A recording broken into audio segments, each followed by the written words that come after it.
VST news channel ప్రేక్షకులందరికీ ముందుగా మహాశివరాత్రి శుభాకాంక్షలు.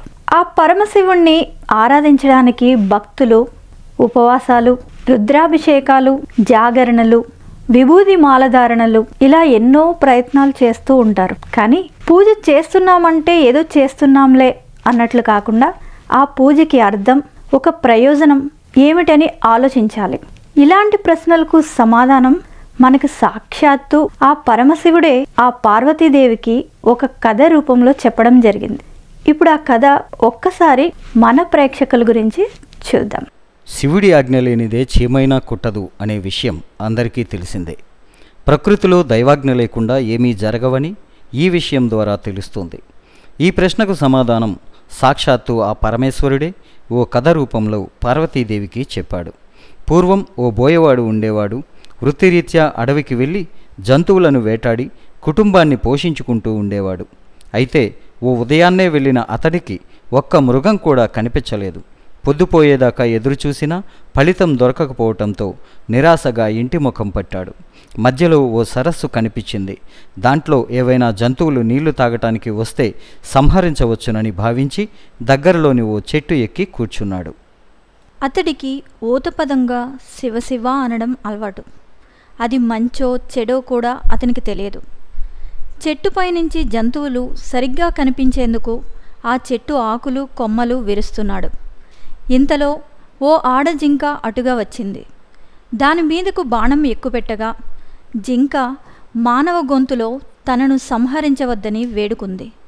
తనను చంపటం అధర్మమంటూ ప్రాణభిక్ష పెట్టమని ప్రాధేయపడింది. మామూలుగా అయితే అతని మనస్సు క్రూరంగా ఉండేది. కానీ ఆ జింక మానవ భాషలో మాట్లాడేసరికి ఏం చేయలేక వదిలేశాడు. అలా రెండో జాము కూడా గడిచింది.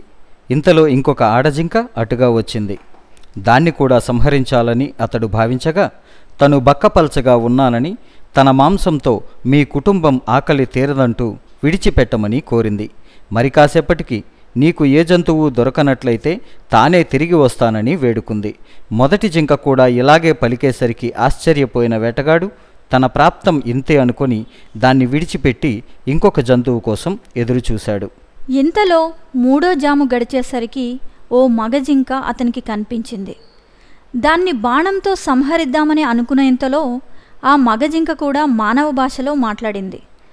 రెండు ఆడజింకలు ఇటుగా వచ్చాయా అని అతడిని అడిగింది. వచ్చాయని, తనకు ఏ జంతువు దొరక్కపోతే తామే వస్తామని తనకు చెప్పినట్లు కూడా వేటగాడు మగజింకకు చెప్పాడు. అప్పుడు ఆ మగజింక అయితే ఆ రెండు జింకల్ని ఓసారి చూసి వస్తానని, అప్పుడు తనను చంపమని పలికి వెళ్ళింది. ఇంతలో నాలుగో జాము కూడా గడిచి సూర్యోదయమైంది. తనకు మాటిచ్చిన మూడు జింకల కోసం ఎదురుచూస్తూ చెట్టు మీదనే కూర్చున్నాడు వేటగాడు. ఇంతలో మరొక జింక, దాని పిల్ల అటుగా రావడం గమనించాడు. విల్లు ఎక్కుపెట్టిన బోయవాడితో ఆ జింక కూడా తన పిల్లలను ఇంటి వద్ద విడిచి వస్తానని, అప్పటి వరకు ఆగమని పలికి చెప్పి వెళ్ళింది. మరికొద్దిసేపటికి 4 జింకలు బోయవానికిచ్చిన మాట ప్రకారం వచ్చి సత్యనిష్టతో తనను చంపమంటే తనను చంపమని ప్రాధేయపడ్డాయి. ఆ జింకల సత్ప్రవర్తన వేటగాడిలో మార్పు తీసుకొచ్చింది.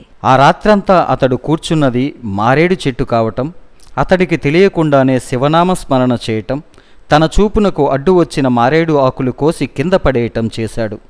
ఆ చెట్టు కిందనే ఓ పాత శివలింగం ఉండటం వల్ల ఆ మారేడు దళాలు లింగంపై పడి దాంతో మారేడు దళ పూజా ఫలితాన్ని ఇచ్చింది.